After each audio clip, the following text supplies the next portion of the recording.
boom, boom, boom. That Hotep Jesus dude. What's up, people? Wonderful presentation today. Let's get into it. As you already know, we're going to go right into the trending topics. Then we'll get into today's presentation, give people a chance to get in here. Shout out to the people who have shared the stream out. Let's get that out the way really fast. My mentions have blown up. I asked people what caused World War I today, and I've gotten a bunch of responses. Okay,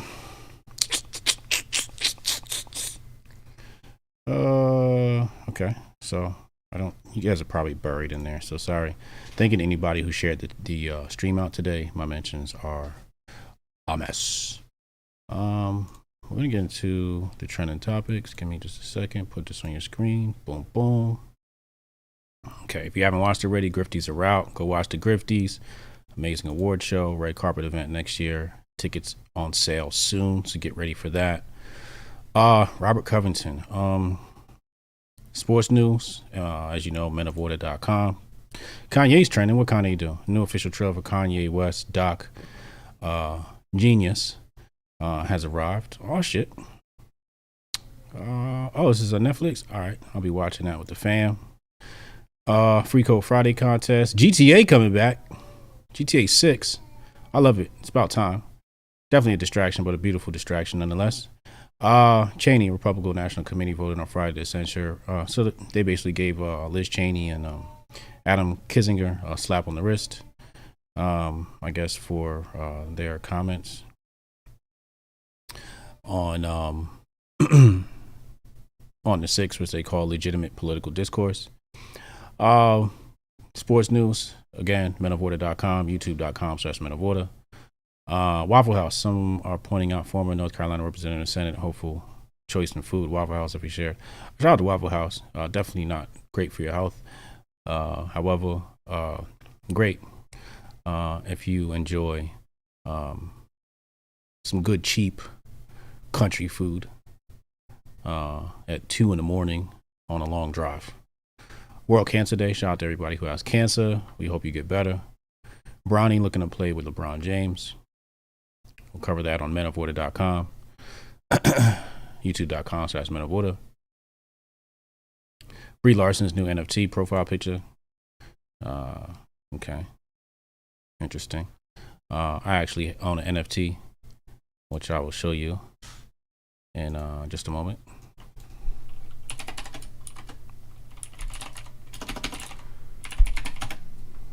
I actually control this NFT.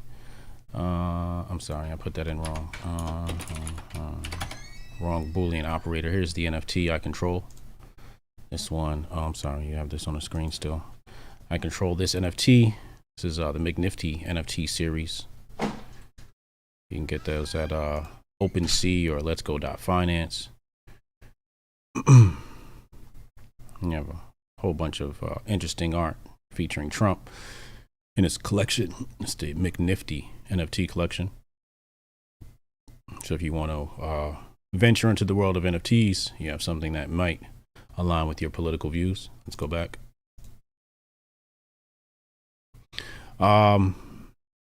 PMS feels good Friday. I don't know what that's about.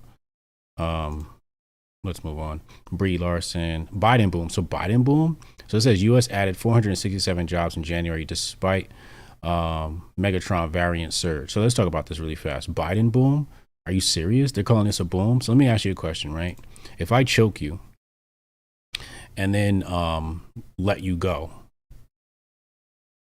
and then allow you to breathe, would you say, oh my God, this person is miraculously breathing? Or would you say, oh, I took my foot off his neck. I stopped choking him. So this is manipulation of the communication of statistics. So you've destroyed yesterday we talked about the number of 100,000 small businesses went out of business in the first 2 months of 2020 due to lockdowns, etc. And here they're talking about jobs were added. No, jobs weren't added. The marketplace is recovering. Okay, the marketplace is recovering. The job industry is recovering after your lockdowns. They're doing anything in their power to make Biden look good because he has no wins. So they're trying to get a couple of wins. Yesterday was the ISIS. We took down terrorists and ISIS win. Today is the Biden boom win. Who knows what they'll contrive tomorrow. Boot Camp Friday. GOP is trending. I don't know why the GOP is trending. We're going to, okay, fake news, distraction, parkour, China, Beijing Olympics. You guys watching the Olympics? I haven't partaken in the Olympics yet. City of Minneapolis releases body cam footage showing Wednesday's fatal shooting of Amir Locke by a police officer. Oh yeah, it's definitely election season. They got to roll out the police brutality rerun again. Midterms are coming up. We're not going to play the video here. I don't want to do trauma porn on this channel. You guys can watch the video on your own time. But here's the young gentleman apparently killed by Minneapolis police that they're going to run back and try to push people during midterms. So anytime there's an election, you can pretty much guarantee that they're going to find some black person's death to exploit to get people to the voting booth. Cassius Camp, thank you. Super chat. He said, giving people jobs back that were lost due to government intervention and not new jobs. People big stupid. Exactly. Malcolm McKee said, U.S. sold munitions to both sides in World War I, turned on Prussia after they blew up Black Tom Pier and wrecked Statue of Liberty torch in 1916. The weapon dudes were salty about the losses and lobbied for war. Thank you, Malcolm McKee, for that super chat. Sports news, youtube.com/Men of Order for your sports news. Combat, Junko, Rosa Parks. Shout out to Miss Colvin, the first Rosa Parks that the civil rights movement did not want to exploit because she was pregnant. So they went with Rosa Parks to be the icon for the bus boycott movement. So shout out to Rosa Parks, I guess, but Claudette Colvin was the original. So today for Black History Month, we'd like to recognize Claudette Colvin and not Rosa Parks, since Claudette Colvin is the reason why they even decided to exploit a black woman for use of the bus boycotts in, I believe it was Birmingham, Alabama. All right, let's get into this presentation.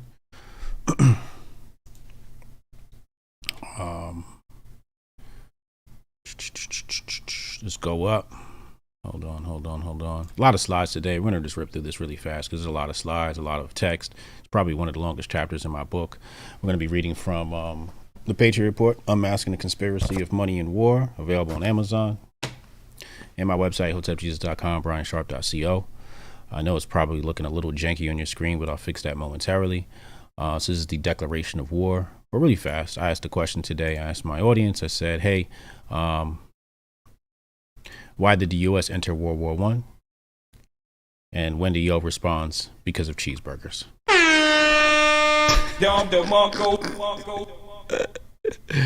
Thank you, Wendy O, for trolling. The best answer came from, now obviously Twitter has decided that I responded to this, so it should be at the top of threads. But so here, Jesse Herman's associate of mine, and he says the sinking of Lusitania was a catalyst to rally the world against Germany. People can feel free to go that rabbit hole. And then somebody responds that was 2 years before the U.S. entered, and that is true. They're kind of both right.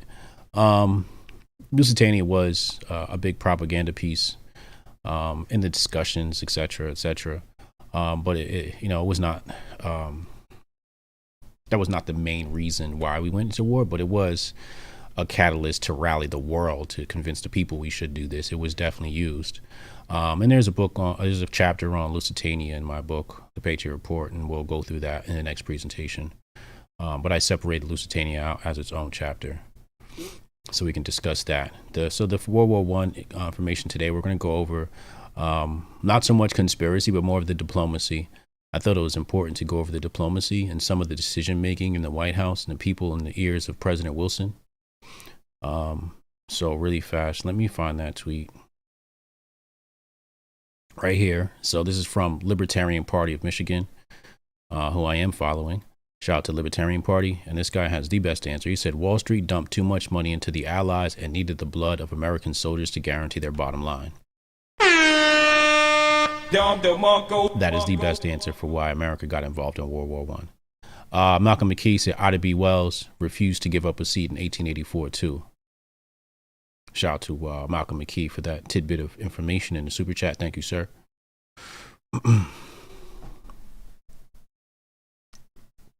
Without further ado, let's go on to today's presentation. I'll fix it on your screen in just a moment.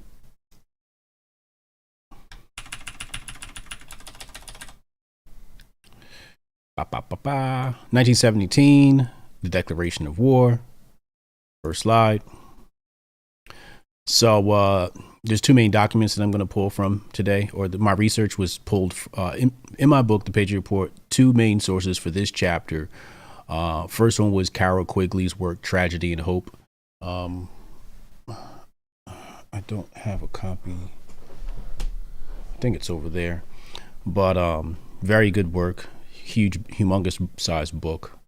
But a wealth of information. I think you guys should just open the table of contents up and just open to whatever chapter interests you. Great work. So we're going to be pulling from that.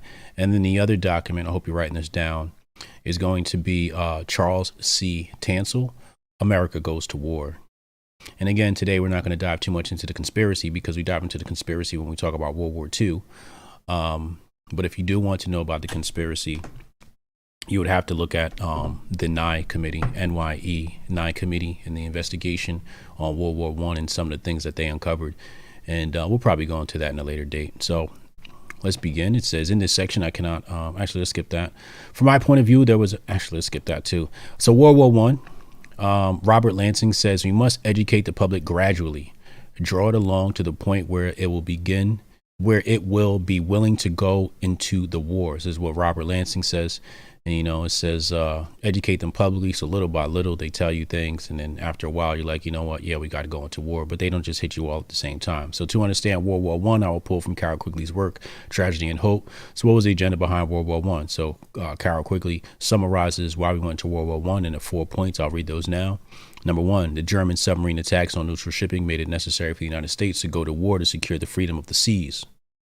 Number two, the United States was influenced by subtle British propaganda conducted in drawing rooms, universities, and the press of the eastern part of the country, where Anglophilism was rampant among the more influential social groups. Number three, the United States was inveigled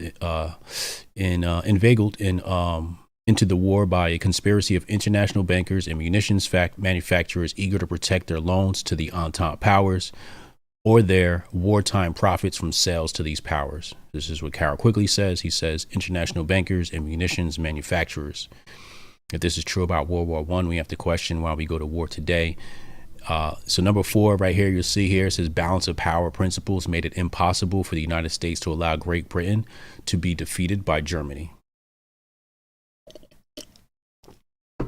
You can leave now, honestly. You know the reason for World War I, and you don't have to watch the rest of the presentation.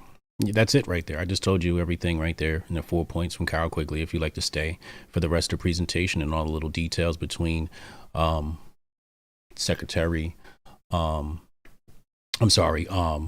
Jennings Bryan, Edward Mandell House, and Robert Lansing. These are the players in this story of World War I, the ears of Woodrow Wilson and the mouths of these three individuals, Secretary Bryan, Edward Mandell House, who we covered in the previous chapter. And just so we know, Edward Mandell House wrote a book called Philip Drew. And in that book, he very much is a Marxist in many ways. He champions Karl Marx in the book. So what we have is basically a Marxist in the ears of President Woodrow Wilson. How about that?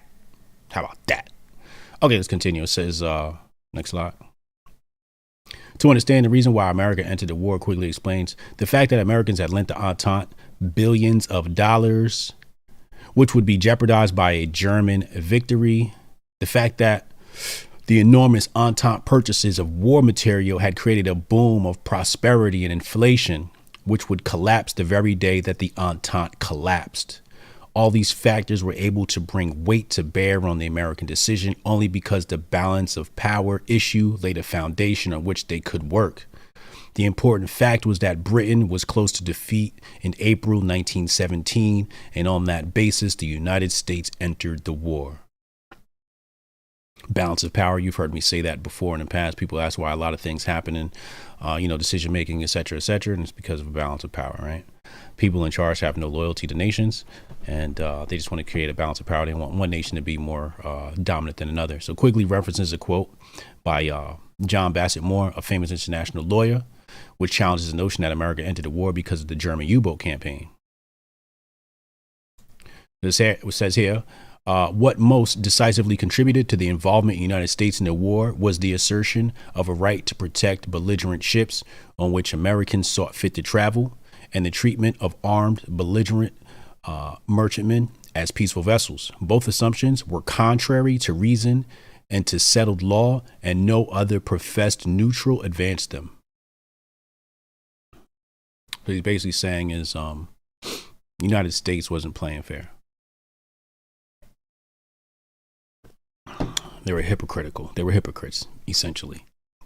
Now I'll begin to challenge the assertion that America was a neutral party in the First World War. In this section, I will pull heavily from Charles C. Tansel's work, America Goes to War. So I ask, is a nation neutral if they are only supporting one side with supplies? I think the answer is obvious, no. So let's read Tansel's work here, America Goes to War. Great document I think you should read. It became apparent to competent military observers that victory for either side would largely depend on the possession of adequate supplies of munitions of war. The nation that labored under the greatest handicap in this regard was Great Britain, whose assistance to France in the early months of the war was sharply limited because of a glaring deficiency, ineffective artillery, and in high explosive shells. Although the production of British factories could be rapidly increased, there would remain an alarming shortage of supplies necessary for the conduct of successful warfare.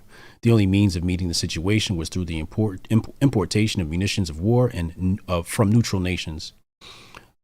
European neutrals, however, soon placed embargoes upon the shipment of war materials, so the British government was forced to look to America as the only important neutral that could supply her needs.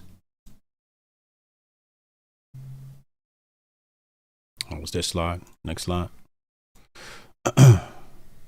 War. Was America neutral if they supplied the Allied powers with more than $1 billion? Surely, such a large sum leads us to respond no. However, in an October 15th, 1914 circular, President Wilson argues, and finds a loophole, a citizen of the United States can sell to a belligerent government or its agent any article of commerce which he pleases. He is not prohibited from doing this by any rule of international law, by any treaty provision, or by any statute of the United States. So Wilson's basically saying if you want to sell weapons to people who are in the middle of war, aka belligerents, you can do so. Participants in the war were considered, participants in a war are called belligerents.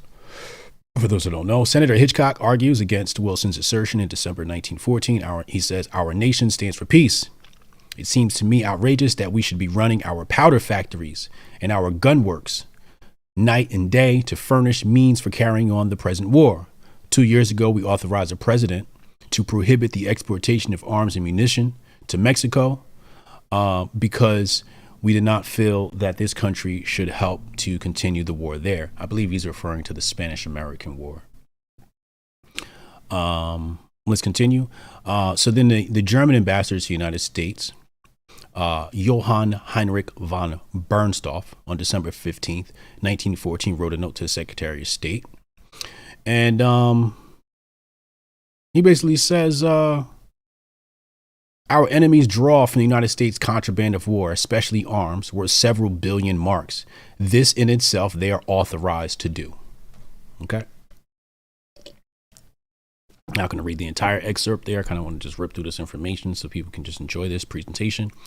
So I said, what we will learn from the politics during World War I is the disagreement between Secretary of State William Jennings Bryan, the counselor to United States Department of State Robert Lansing, And here I state that I can't help but side with Bryan, who arduously pushed for peace.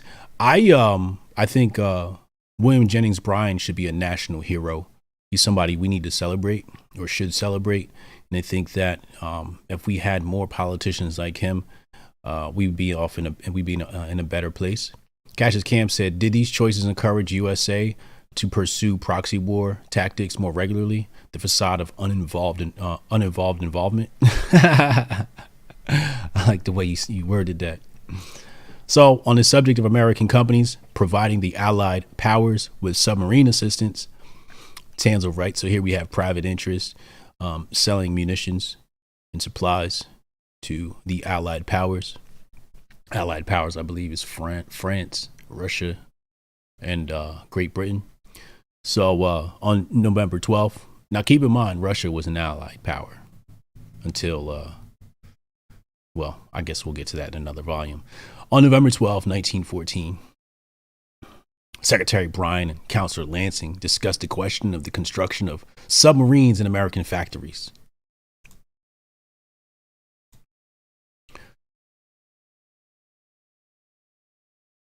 And Mr. Lansing expressed the opinion that it was entirely proper for the component of parts of the submarines to be built in America and then to be shipped to the Allied governments. Secretary Bryan dissented from this view, and in a note to President Wilson, he stated the belief that the adoption of Mr. Lansing's viewpoint would cause the American government to skate on thin ice. He was sure that it would be difficult to convince the average citizen of any difference between the shipment of a completed vessel and the mere delivery of component parts. So I wrote in the beginning, it appears that President Wilson was trying to do the right thing. It appears that he wanted to keep America out of the war and was on the side of peace. So I pull this excerpt here. On November 25th, the Neutrality Board delivered an opinion in agreement with the views of Mr. Lansing, but President Wilson adopted the viewpoint of Secretary Bryan and informed Mr. Lansing that he felt it was our duty in the spirit, at any rate, of the Alabama decision to prevent submarines being shipped from this country, even in parts. So President Wilson at first is trying to do the right thing. Based on President Wilson's stance, Lansing had to capitulate. He writes to the agent for submarine construction factories, James H. Hayden, that the U.S. government was opposed to the sale of submarines or of their component parts by American manufacturers to belligerents, as being contrary to the strict neutrality which this government seeks to preserve in the present war, and it will take all legal means to prevent the exportation of such craft and manufactured parts. In regard to the submarine construction decision, Secretary Bryan on December 7th, 1914, released the following statement to the press. Now, remember, we're going over diplomacy in this, so this is all going to be diplomacy, the back and forth of the people that are making these decisions. I believe there's plenty of documents that cover other things, if you want to get into some of the conspiracies of things, there's other YouTube videos you can watch and documents. But today we're going to be talking about diplomacy. I thought this was important because you need to understand, how decisions are made and how presidents are influenced. So let's continue. It says, Secretary Bryan on December 7th, 1914, when information reached the State Department that the Fall River Company, FORE, was planning to build a number of submarines for one of the Allies, inquiry was made to ascertain the facts. As a result of this inquiry, Mr. Schwab called the State Department last week with his attorney and laid before the department what his company had planned to do, stating that before undertaking the work, he had secured the opinion of a number of international lawyers and was keeping within the requirements of neutrality as outlined by them.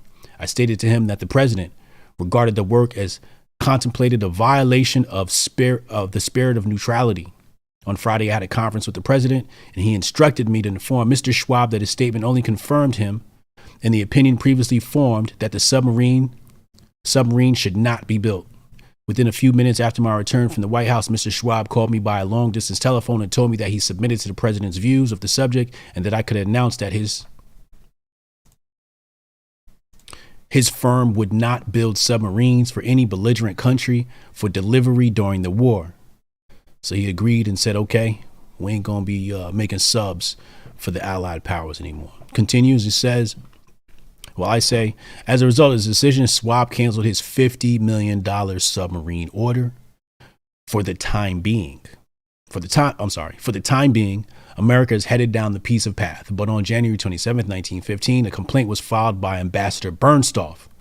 He claimed that the Bethlehem Steel Company was secretly sending to Canada parts of submarines. Bethlehem Steel Company.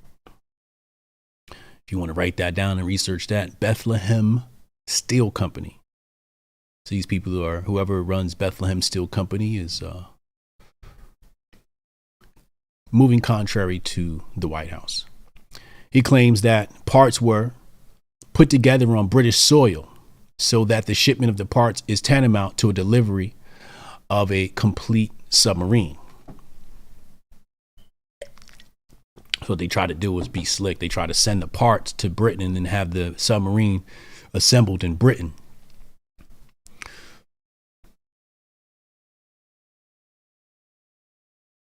Okay. There is evidence to support this claim in the memoirs and records of Lord John Fisher. And in these records, he says, here may be stated the great service rendered by Mr. Schwab of the Bethlehem Steel Works. I specially sent for him. I told him the very shortest time hitherto that a submarine had been built in what was 14 months. Would he use his best endeavors to deliver in 6 months? He delivered the first batch in 5 months. And not only that, but they were of so effective type, which is H class, that they came from America to the Dardanelles without escort, and were of inestimable service out there, and passed into the Sea of Marmora, and were most effective in sinking Turkish transports, bringing munitions to Gallipoli. But Mr. Schwab did far more than we have narrated above. He undertook the delivery of a very important portion of the armament of the monitors. Okay. So Schwab said, hey, yeah, I'll listen to you. And then he just did what he wanted anyway. So here we're going to dive into the numbers. If you guys want to know the numbers. So Tansel supplied us with the records of the supplies provided to the Allied powers by the U.S. I will include them here to bring into focus what these supplies consisted of and their cost. So we're looking at here. Is that right? Okay, I got that right. So looking at $508 million worth of supplies. And so in the book, I have it listed, Patriot Report. If you get a copy, it's all listed there. I'm not going to go through all the numbers of each ones, but I'll go in order. Well, it's actually not in order, but I'll go through them. So explosives, firearms, iron and steel, copper, explosives and copper, and manufacturers of copper was the top two. Brass and manufacturers of brass, aluminum and manufacturers of acids, and airplanes and parts. And then then between January 1916 and March 1917, I just want to make sure I get that number right. What is that? 1.6 billion.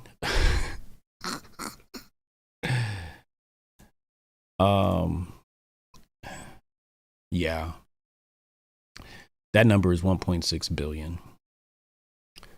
Same thing, explosives, David Zientara, he said a German U-boat sank the Lusitania, but it was in retaliation to the UK's starvation blockade of Germany, a violation of international law. You are correct, sir. We will get into that in just a moment. When you look at these sums, you can hardly argue that the U.S. was a neutral party. On April 4th, 2015, Ambassador Bernstoff writes to Secretary Bryan. He says, in the present war, all nations having a war material industry worth mentioning are either involved in the war themselves or engaged in perfecting their own armaments, and have therefore laid an embargo against the exportation of war material. The United States is accordingly the only neutral country in a position to furnish war materials. The conception of neutrality is thereby given a new purport, independently of the formal question of hitherto existing law. In contradiction thereto, the United States is building up a powerful arms industry in the broadest sense. The existing plants not only being worked but enlarged by available means and new ones built. The industry is actually delivering goods only to the enemies of Germany. The theoretical willingness to supply Germany also, if shipments thither were possible, does not alter the case. If it is the will of the American people that there shall be true neutrality, the United States will find means of preventing this one-sided supply of arms, or at least of utilizing it to protect legitimate trade with Germany, especially that in foodstuffs. So I asked, if you were the Germans, how would you perceive the U.S.? Would you believe them to be a neutral party? So I ask you guys now, would you perceive the U.S. to be a neutral party in the war, knowing that they only supplied munitions in several millions and billions to one party, the Allied powers? In the German periodical Kunstwort und Kulturwort, the following text appears in May 1915.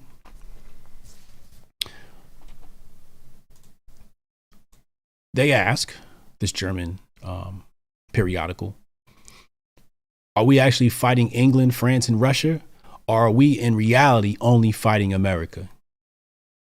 Hostile manufacturers state that everything depends upon the supply of munitions, and their supply would long since have become exhausted had America and Japan not assisted. Japan is a participant in the war, but America is neutral. So he's basically saying here is England, France, and Russia would have been lost to war. It would have been lost to war. But America's keeping them afloat. He continues to say, let mockery, be it ever so bloody, be cast aside. In the final analysis, it is capitalism and nothing else which is bringing this shame upon the United States. If the honor of the state ever was on trial, it is surely the case with America today. So he challenges America's honor. As long as you Americans engage in selling munitions by the hundreds, yes, thousands and millions, which are being directed against the hearts of our brothers and sons, so long to our ears will your prayers be but a mockery of God. So I continue. I said, here is where I must mention that the British held a blockage of shipping to Germany. This led to massive starvation in the nation. This would be one of the primary motivations for a U-boat campaign against the British. And that's what David was talking about. The blockade. Okay. So the British set up a blockade and Germany wasn't able to receive supplies. Meanwhile, the British were getting supplies. So Germany said, oh, okay. You want to mess up the trade routes, the supply chain? Got something for you. We got these things called U-boats, underwater boats. Dr. Heinrich Pohl, in his book, America's Waffenausfuhr und Neutralität, which translates to America's arms export and neutrality, writes, Germany finds herself in a position of a warrior hemmed in on all sides, whose enemies are all aiming at its heart. Every time this warrior succeeds in disarming the foe, and every time this warrior succeeds in disarming the foe most harmful to him, every time the warrior strikes the sword from the hand of the enemy, a so-called neutral comes running from behind and places a new weapon in the hand of the defeated foe. So he's saying every time Germany's like, I got you right where I want you. I got you right where I want you. You're done. America comes in and just says, no, they're not done. Due to the high demand of supplies for the Allied powers, the U.S. economy benefited from the war profits. Did the common American have an interest in the war? To sell war material to a belligerent state, to enable it to cripple an adversary with which the United States is at peace, would appeal to the American people to a degree such that they would consent to make war for the mere purpose of preserving that commercial privilege. In this next section, you will begin to see the pressure put upon President Wilson to join the war. You also see the push and pull between Councillor Lansing, Edward House, and Secretary Bryan. And this is where we get to these three players. 2 days after the sinking of the Lusitania, Edward House sent a telegram to President Wilson, which encouraged war.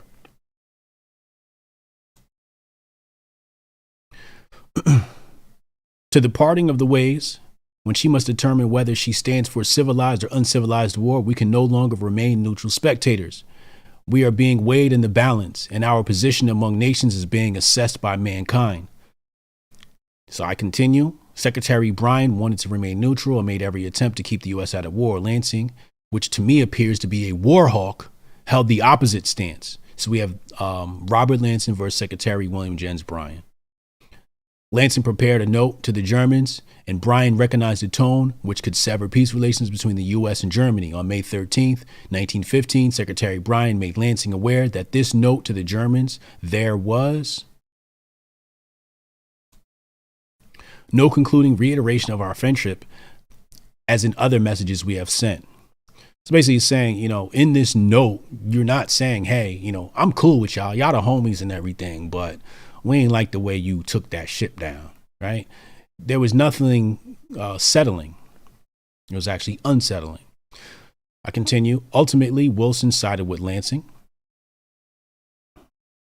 And he says, I am sorry to say that in this matter, my judgment is with Mr. Lansing. I think the body of the note contains a sufficient tone of sincere friendliness. Okay, so I continue. I said, before we continue, I'd like to put into focus how Secretary Bryan's opposition viewed him. Following Bryan's resignation, the United States ambassador to Germany, James W. Gerard, wrote to Edward House on July 27, 1915, and he wrote, I am afraid the late Secretary of State mixed matters considerably. Certainly he told Dumba and Bernstall things which were reported here, were told to me, and put me and authorities here a little off as to the president's intentions. If we have trouble with Germany, he will be responsible. He gave the idea of weakness here. So they're trying to paint William Jennings Bryan as a weak individual. So I continue. I said, in response to a German note on May 28th, the president drafted a reply. Bryan believed this note had a tone that would lead to the rupture of diplomatic relations. President Wilson would not compromise his stance with regards to the tone of this note. However, Senator Thomas S. Martin and Representative H.D. Flood sided with Bryan. So there's some good congressmen back then that were not war hawks. So the statements continue. They say, we do feel that we are well justified in expressing a deep anxiety and intense desire that peace may be preserved. We will not go further than to say that with the limited knowledge we have not been able to reach the conclusion that war should result from any questions growing out of the destruction of the Lusitania and the incidental loss of American lives. We say this notwithstanding the fact that the reasoning of the president in his first note to Germany is exceedingly strong, and we do not see how Germany can make satisfactory answer. We will add that we believe public opinion in Virginia is entirely in accord with the views we hear and express. Then I have another statement here from Rear Admiral F.E. Chadwick of the United States Navy, and he was against the war with Germany. And on June 6, 1915, he wrote to the diplomat Henry White, and he says, for us to think of going to war with Germany is madness and would bode ill for the future. John Bassett Moore said at Mohonk that our present difficulty was on account of the hysteria of a very large class. I can say very confidently that he, Moore, did not like the form of the president's late note. A worried Secretary Bryan visited the home of the Secretary of the Treasury, William McAdoo. It was here that Bryan vented, if the president should send the second Lusitania note, it would surely lead to war with Germany.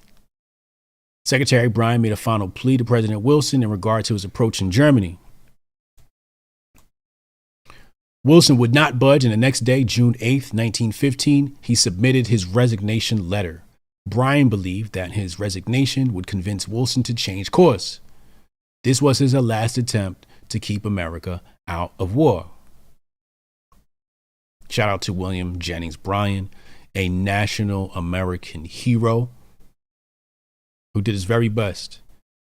He was so upset that he visited the home of the Secretary Treasurer and said, bro, what is going on here? What is going on here, bro? We can't do this. We can't do this. This is garbage. This is garbage. Basura.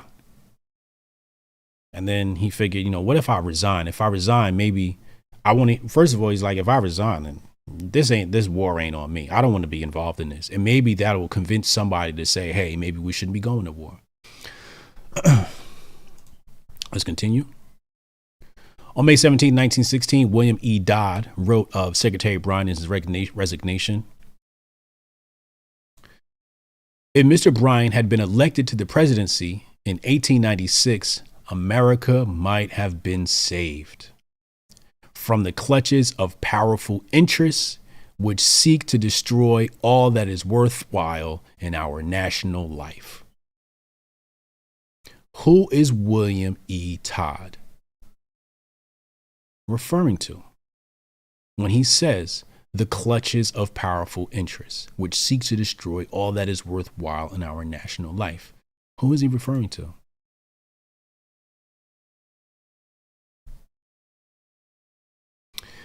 He continues, he says, I want to say how much I honor you and what a magnificent place you must have in our history when that comes to be written impartially.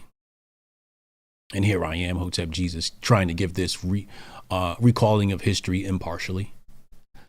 I was duly distressed when you found it necessary to leave Mr. Williams' cabinet, both for your sake and for that of the administration.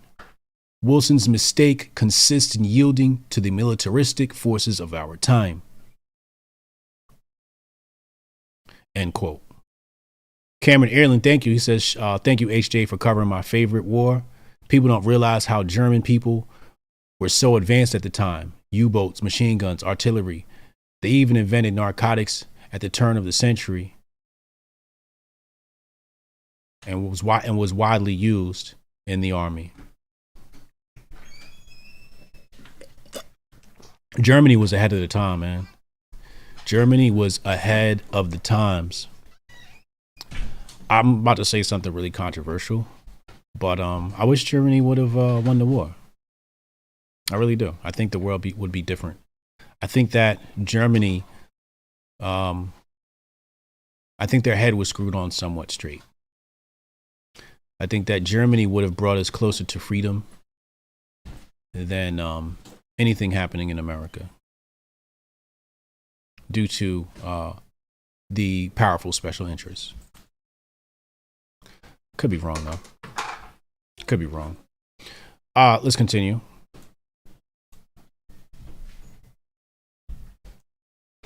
I continued here and I said, I believe that President Wilson may have tried his very best to keep the U.S. out of the war. A Pacific Wilson to Edward House wrote, it would be calamity to the world at large if we should be drawn actively into the conflict and so deprived of all disinterested influence over the settlement. End quote. House did not feel the same as Wilson and fervently pushed for U.S. entry into the war. In his own words of Wilson, he wrote, he, Wilson, evidently will go to great lengths to avoid war. So this is what Mandel House is writing about Woodrow Wilson. He says Wilson will evidently go to great lengths to avoid war. There is a limit to all things, and in the long run, I feel the nation would suffer more in being supine than in taking a decided stand. World War I, end quote. World War I bureaucracy was, in my opinion, petty and lacked regard for human life. The conspiracy theory, which purports an agenda for global domination amongst the financial elite, is well fed by this pettiness and lack of consideration for life. The British Admiralty held a blockade against shipments to Germany, which caused starvation in the nation. Apparently this was okay, but it was not okay for Germany to use submarine warfare to disrupt the supply of arms and other goods to the Allied powers. America did not act neutrally when it came to this situation. Germany agreed not to torpedo American ships, but then Allied ships started flying the U.S. flag as a ruse. When Colonel Mandel House rode the Lusitania On January 30th, 1915, her captain, David Dow, flew the American flag, although it was in fact a British vessel. How do you think the Germans would respond? How do you think the Germans would respond when they discovered this? How would you respond? How could the U.S. use the torpedoing of merchant vessels as an excuse to enter the war when Lansing's own words said that this was not against international law? So let's look at previous statements from Lansing, right? And this is where I'm pointing out, again, we're talking about diplomacy. So this is what he wrote previously. And he says, and this is a contradiction to his further pleas. And he says, hold on. Here we go. A merchant vessel carrying an armament should be treated by a belligerent or a neutral as an armed ship of the enemy and not possess the immunities attaching to private commercial vessels of belligerent nationality as now set forth in the rules of international law. Okay. Now we're going to talk about the Lusitania and in further detail in the next presentation. And we'll touch on it a little bit here. Lansing says that merchant ships should not be armed if the Germans are to refrain from sinking merchant vessels. You will see later in this volume that many of these vessels were designed to be armed, and we'll talk about that later.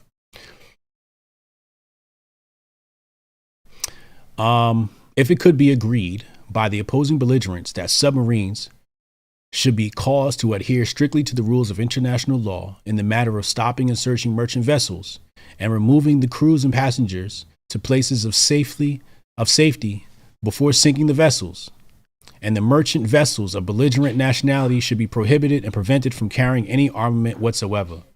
Now think about that. You're in the middle of a war and you want the German U-boats to search vessels before they attack them. That doesn't even make any sense.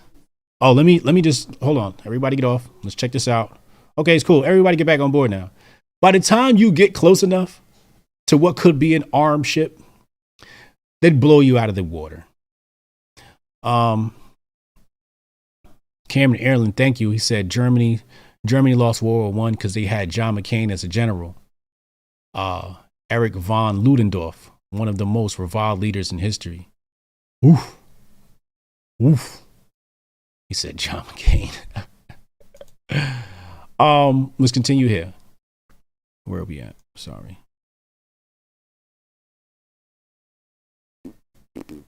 If merchant vessels are armed and guns are used to sink attacking submarines, as had been done and merchant vessels are now instructed to do so, then it is unreasonable to insist that submarines should risk coming to the surface to give warning.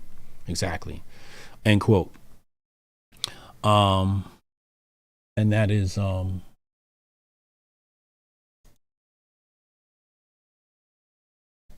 Secretary Lansing to Colonel House.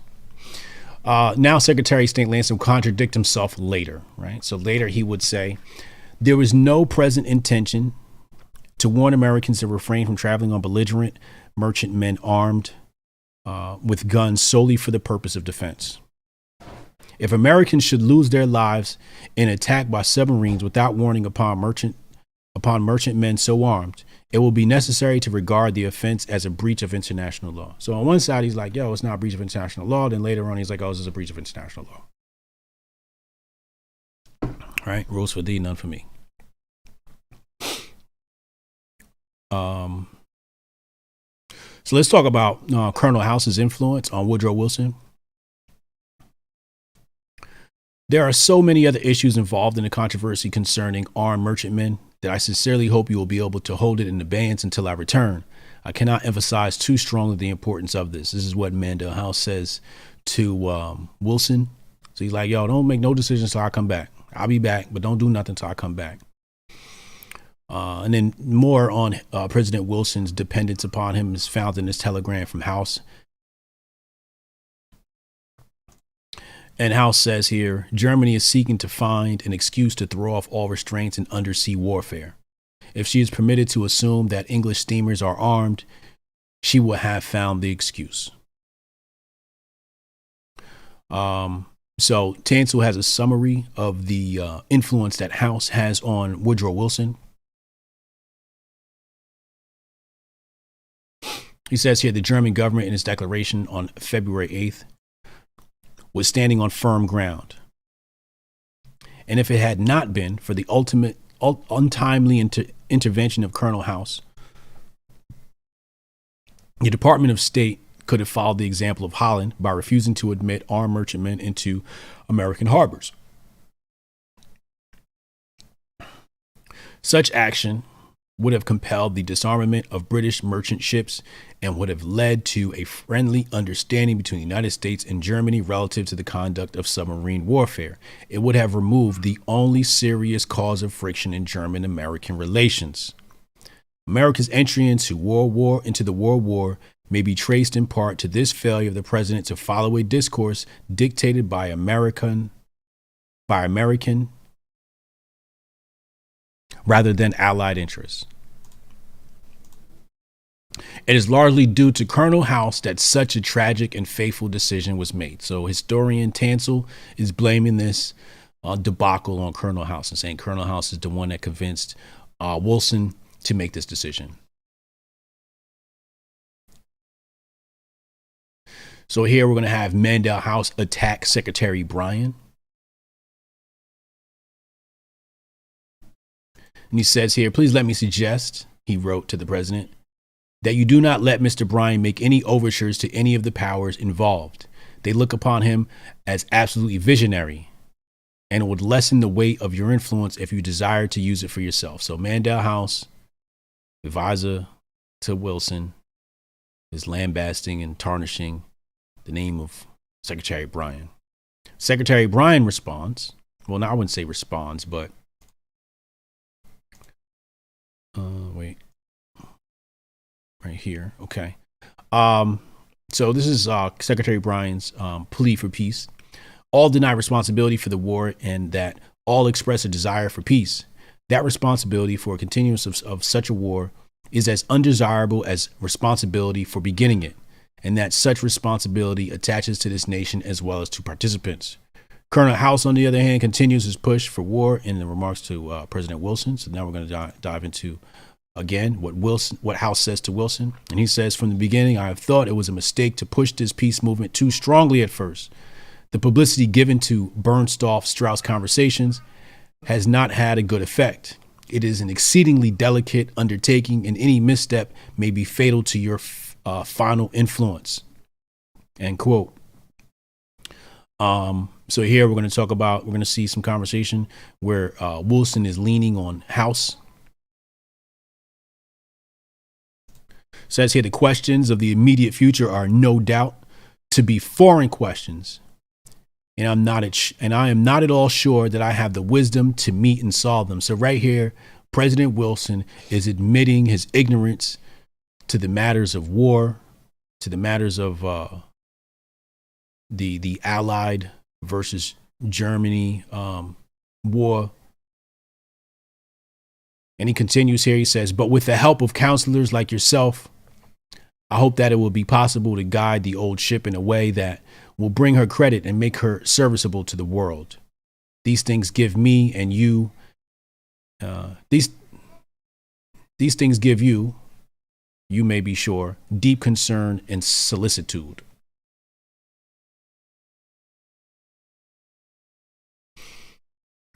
So here's a statement from Senator Stone. Senator Stone says, Mr. President, would you draw a shutter over my eyes and my intellect? You have no right to ask me to follow such course.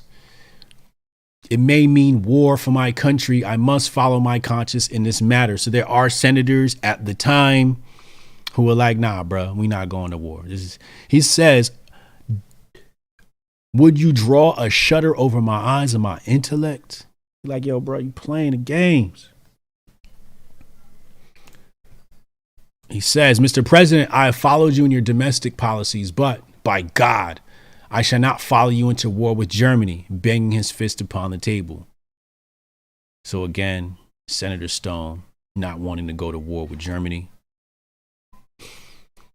So we have, write this down, American writer Gilson Gardner at the Sunrise Conference. This was between the president and 3 House representatives. And basically here he says Clark, Kitchen, and Flood all disagreed and told the president flatly that if any effort were made to bring about a declaration of war on Germany, they would fight it openly and vigorously on the floor. Okay. So those names were Clark, Kitchen, and Flood. I thought I closed Slack.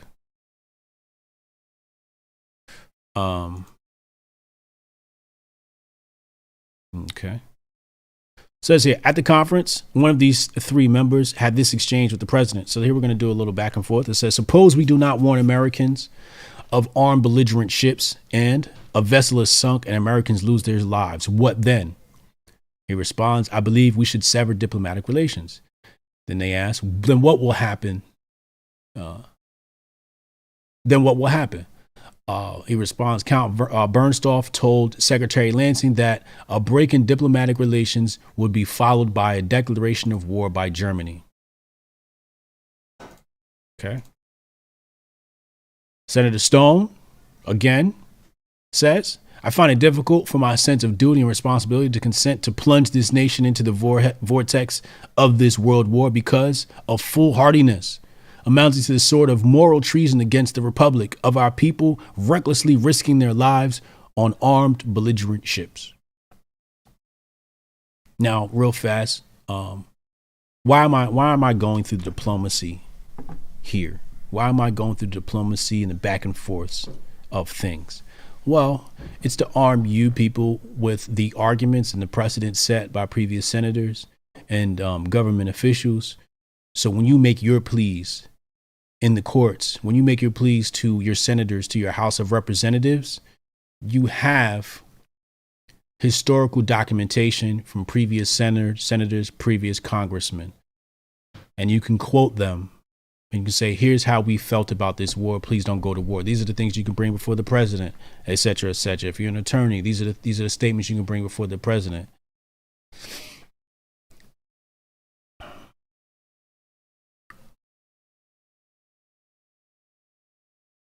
Okay.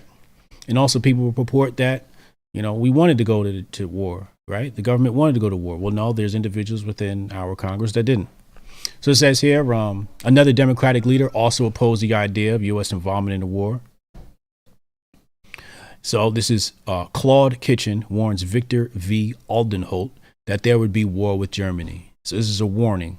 So he's smart enough to know. He says, a war with Germany in 30 days, unless Congress shall pass a resolution warning American citizens not to take passage on vessels of the belligerents which are armed. Now, this is alarming. This is the first piece of alarming information we've covered. Well, I wouldn't say first piece, but this is in relation to the Lusitania, right? So here we have Claude Kitchen, who literally says, shouldn't we warn people not to get on these ships because they could be targeted? If we do, you're pretty much making them sitting ducks. Okay? That's what he's saying here. He continues, and he writes to, this is a separate note to Reverend Charles H. Nash. He said, I think the president is anxious for war with Germany. His sympathies are so strong for the Allies. I fear the president is going to watch for the first opportunity to strike at Germany and involve this country in a worldwide war. So Kitchen knows what's going on. He we about to go to war.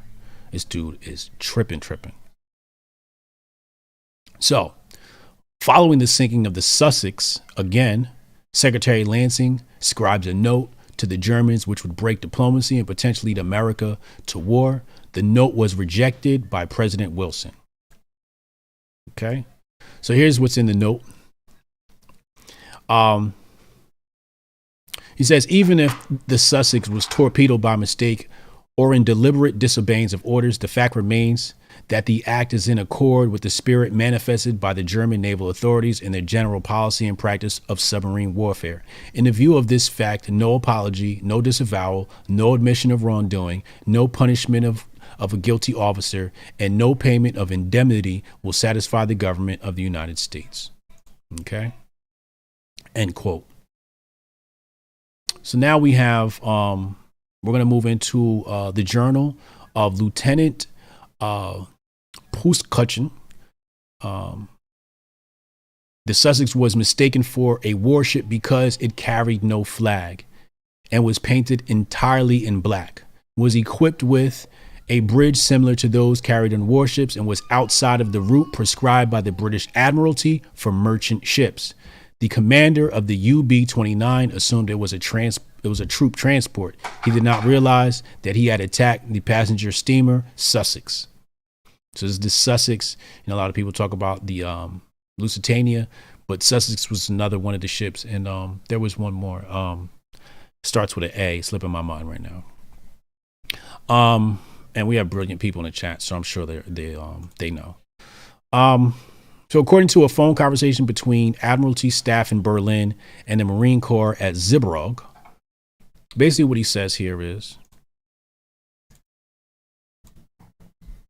2 steamers. Neither carried neutral colors. One was a freight steamer and the other a transport. UB-29, U-boat 29, was certain that it had not attacked either a mail boat or a passenger steamer because no flag was flown. It is supposed that the Sussex was sunk by a mine. This is probable since the waters at that point are filled with mines. So the commander of the UB-29 that allegedly sunk the Sussex went as follows, and I'll read his account to you. So there's 2 boats. The U-boat can't really identify, I don't know if I sunk the Sussex or another boat, right? So he says on afternoon of March 29th, I was traveling on the surface of the water near the middle of the English Channel between Beachy Head and Dungeness at 3:40 p.m. Central European time. A vessel with 2 high masts was sighted. It approached rapidly under heavy clouds of smoke. I dived for the purpose of inspecting the ship at close proximity. As it approached, I could see that it was a long black steamer with a gray smokestack and a short gray hulk. Its most striking feature was the slanting stern, like those in warships. I was positive that it was a ship of war and judged that it was a mine layer of the newly constructed Arabic class. Arabic, that's the name of the other ship. I was led to this conclusion by the even lines of the deck and the peculiar appearance of the stern. He continues, he says, the assumption that it was a warship was confirmed by the fact that the steamer was not following the route prescribed for merchant ships, but was in the middle of the channel with a course leading near Havre. In view of the fact that it flew no flag or special insignia, I believed it was an enemy ship. On the basis of these facts, I decided to attack the ship. The torpedo was launched at 3:55 p.m. The entire bow of the bridge was destroyed by the explosion. Immediately after this explosion, I noticed that a very large number of men came on deck, and I immediately got the impression that it was not a mine layer, but a troop transport. Because of the great distance from the steamer, I could not see whether the men on board were in uniform. End quote. So regardless of the fact that the Germans did not accept responsibility for the sinking of the Sussex, the U.S. Held them responsible, and relations between the 2 nations deteriorated quickly. So a lot of people talk about the Lusitania, but the first instance of a break in diplomacy was in fact the Sussex. So Secretary Lansing writes in this note to Ambassador Gorard, and basically, and I'm not going to read the whole thing here. You can get the book and read the whole thing. It says the government of the United States can have no choice but to sever diplomatic relations. Right. He continues. He says it was once obvious to the president that any acceptance of the counsel of Secretary Lansing would soon plunge America into the war with Germany. I'm sorry. This is Tansel writing here. So I'll read that again. It was once obvious to the president that any acceptance of the counsel of Secretary Lansing would soon plunge America into the war. Also, if the advice of Colonel House were followed and no steps toward peace were taken, it would not be long before the further friction with Germany would involve America in the war. So again, Lansing, Mandow House. So if you really want to dive into the conspiracy theory, you'd have to look at, let's say you wanted to implicate Wall Street in this, you'd have to look at the relationships between Lansing and Wall Street and Colonel Mandow House and Wall Street, and the relationship between Lansing and Colonel Mandow House. Okay. Lansing, again, the war hawk. So during his interview, Mr. Lansing stated that America was growing near the verge of war and therefore was entitled to know exactly what each belligerent seeks in order that American policy could be formulated. Another memo, Lansing says he demonizes the Germans. Basically, he says the Allies must not be beaten. War cannot come too soon to suit me. Okay. Last slide here. So on March 14th, Lansing would find the excuse that he was looking for. The Department of State was notified of the German submarine attack on the American vessel, the Algonquin. I'm sorry, it's the Algonquin, not the Arabic. The Algonquin. So some people would lean on the Lusitania, because Lusitania is the one that gets the most attention in historical record as to the cause of America moving into the war. But apparently it is actually when a German sub sunk the Algonquin. I know it started with an A, I just can't remember it. But the Algonquin it was.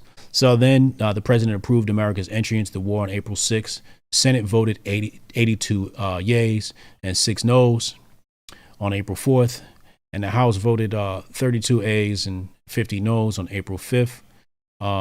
So I ask here, was it the sinking of the Algonquin that brought America into the war?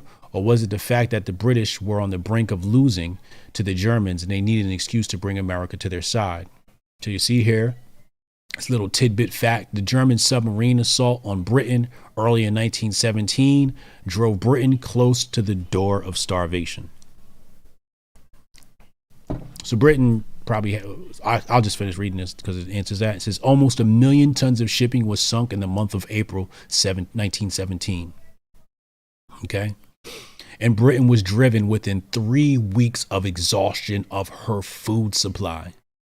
This danger of British defeat, dressed in propaganda clothing of moral outrage at the iniquity of submarine attacks, brought the U.S. into war. And this is Carol Quigley, Tragedy and Hope. Okay. 2 main documents, Charles C. Tansel, America Goes to War, and Carol Quigley, Tragedy and Hope. 2 great documents I think everybody should be in possession of. Real quick, I'll summarize, like I did in the beginning, exactly what the cause of going into World War I was. And Carol Quigley says the German submarine attacks on neutral shipping made it necessary for the United States to go to war to secure the freedom of the seas. Number 2, the United States was influenced by subtle British propaganda conducted in drawing rooms, universities, and the press of eastern part of the country, where Anglophilism was rampant among the more influential social groups. Number 3, the United States was inveigled in the war by a conspiracy of international bankers and munitions manufacturers eager to protect their loans to the Entente powers or their wartime profits from sales to these powers. Number 4, balance of power principles made it impossible for the United States to allow Great Britain to be defeated by Germany. So really what this came down to is a lot of people invested in the Allied powers. And if the Allied powers were to be defeated, well, they stood to lose a lot of money. The private financial interest stood to lose a lot of money. And they said, you know what? I ain't losing this bread. We got to put America into the war. And so America was forced into the war.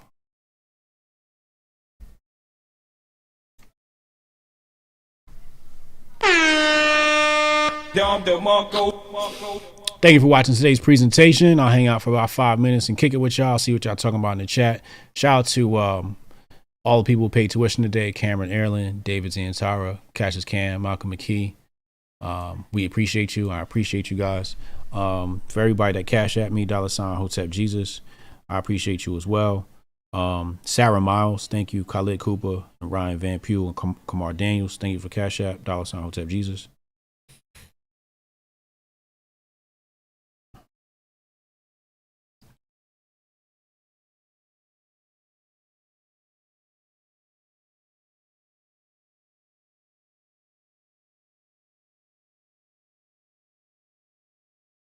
All right. Michael Avenatti convicted for stealing from Stormy Daniels.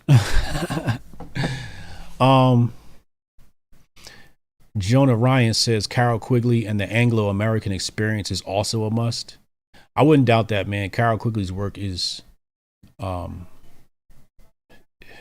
just well researched, well written.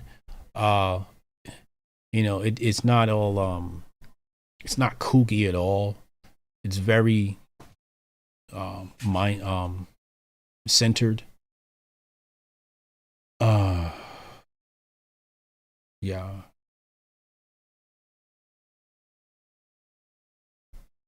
Shout out to the chat. I appreciate y'all. Shout out to the mods. What was y'all arguing in here? I mean, these conversations always bring in a certain variety of people. They want to stir things up. I see one dude being rude.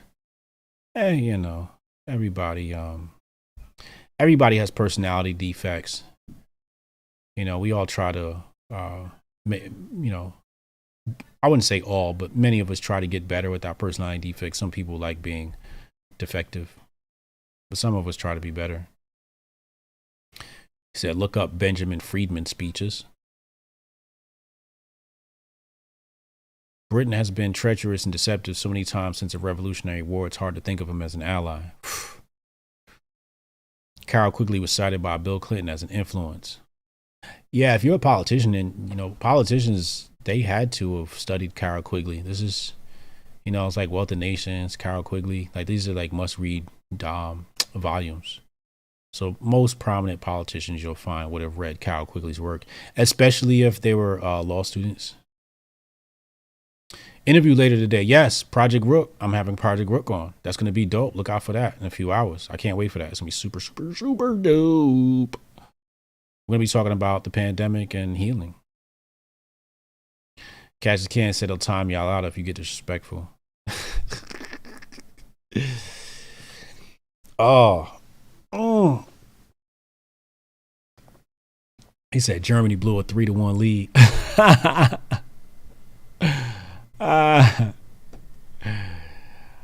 Oh man.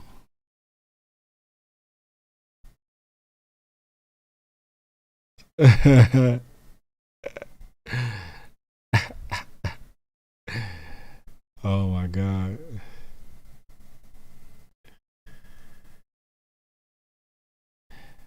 William Burton said, looks like I missed it live, but we'll rewatch. Much love, homie. Thank you, man. Appreciate you. Yeah, we just went over some of the diplomacy. This is probably one of the more boring presentations. That's why I kind of just wanted to run through it. I was trying to make it under an hour. It's about an hour 18. Just wanted to run through the information real fast and just give you guys some things to look at. But I just wanted you to see like some of the back and forth that happens, the players that were in the president's ear. I just thought it was important. Because some of the conspiratorial stuff you can find. But the Lusitania is going to be the next presentation, and that's going to be very conspiratorial. And then World War II is going to be very, very conspiratorial. We're going to dive into the people financing the Nazis, and that's going to be really cool. He said if Germany would have won the war, the world would look like Argentina.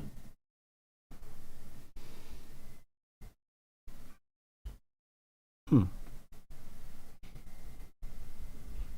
don't know. The first war or the second war?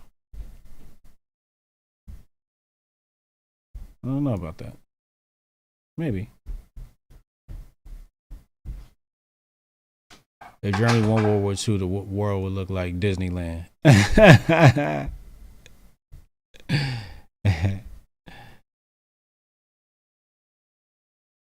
Oh man, Martian is upset. I don't know, Martian. I don't know, man. I am Hotep Jesus. Thank you for watching this presentation. Hotep and Bill. Love y'all.